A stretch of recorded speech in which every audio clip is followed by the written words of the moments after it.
Babagaling muna natin ang ikot ng mundo.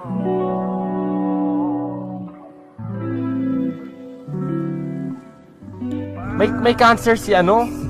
Eman, di nga. Meanwhile,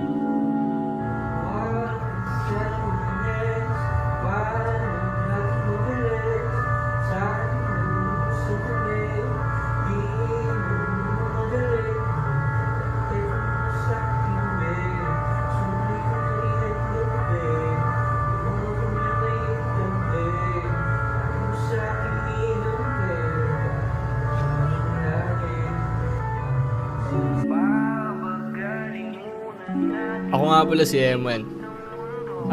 Nagsimula akong gumawa ng videos dito noong 2011. Noong una, syempre, mga video lang na walang kwento.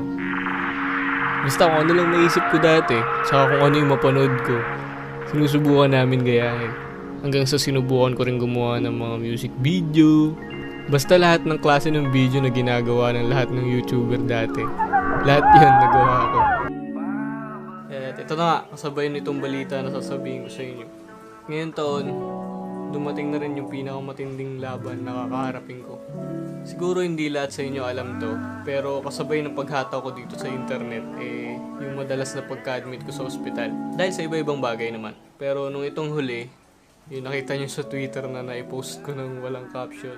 Dahil yun sa lagnat na sobrang tumagal sa akin. Siyempre nung una akala namin COVID siya. Pero hindi, iba yung pinanggagalingan ng lagnat. So yun, hinahanap nila at yun, na-track nga nila na nasa bone marrow siya. So nung kinuha na ng samples yung bone marrow ko, ayun, lumabas kahapon sa results na meron akong acute myeloid leukemia. Meron akong cancer.